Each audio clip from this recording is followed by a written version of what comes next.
ദൈവപുത്രൻ മണ്ണിൽ അവതരിച്ചതിന്റെ സ്മരണ പുതുക്കി ലോകമെങ്ങും ക്രിസ്മസ് ആഘോഷിച്ചു. ബത്ലഹേം നഗരിയിൽ പുൽക്കൂട്ടിൽ ഉണ്ണിയേശു പിറന്നതിന്റെ ഓർമ്മയിലാണ് ക്രിസ്മസ് ആഘോഷിക്കുന്നത്.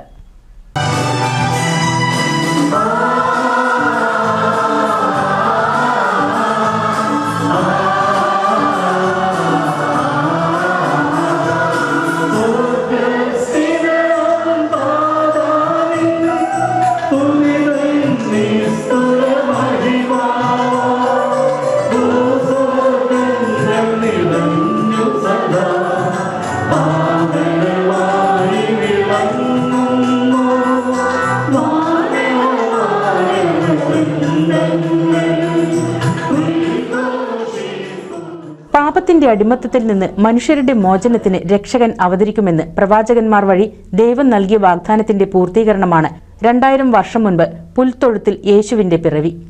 ദൈവപുത്രൻ ഭൂമിയിൽ അവതരിച്ചതിന്റെ സ്മരണ പുതുക്കുന്ന ആഘോഷ ദിനമാണിന്ന്.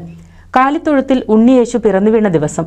പള്ളികളും വീടുകളുമെല്ലാം പുൽക്കൂടുകളും നക്ഷത്രങ്ങളും ക്രിസ്മസ് ട്രീകളാലും അലങ്കരിച്ചിരിക്കുകയാണ്. ബത്ലഹേമിലെ കാലിത്തൊഴുത്തിൽ കരുണയുടെയും ശാന്തിയുടെയും ദൂതുമായി ഉണ്ണിയേശു പിറന്നതിന്റെ ഓർമ്മ പുതുക്കുകയാണ് വിശ്വാസികൾ. സന്തോഷ ദിനത്തിന്റെ ഓർമ്മ പുതുക്കി ദേവാലയങ്ങളിൽ പ്രത്യേകം തിരുകർമ്മങ്ങൾ തുടങ്ങി. പുൽക്കൂടൊരുക്കിയും നക്ഷത്രങ്ങൾ തൂക്കിയും ഭവനങ്ങളിൽ ക്രിസ്മസ് ആഘോഷങ്ങൾക്കുള്ള മുന്നൊരുക്കം നേരത്തെ തന്നെ തുടങ്ങി. പള്ളികളിൽ തിരുകർമ്മങ്ങൾക്ക് ശേഷം കരോൾ മത്സരങ്ങളും ക്രിസ്മസ് ട്രീകളും ഒരുക്കിയിരുന്നു. 25 നാൾ നീണ്ട നോമ്പനുഷ്ഠാനത്തിന് പരിസമാപ്തി കുറിച്ച് വിശിഷ്ട വിഭവങ്ങൾ ഒരുക്കിയും ആശംസകൾ നേർന്നും സമ്മാനങ്ങൾ കൈമാറിയും ബന്ധങ്ങൾ പുതുക്കാനുള്ള അവസരം കൂടിയാണ് ക്രിസ്തുമസ്.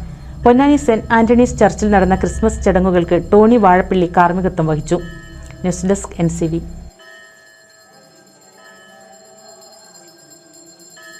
ഒരായിരം വിവാഹങ്ങൾക്ക് ഒരേ ഒരു ബ്യൂട്ടി സിൽക്സ്.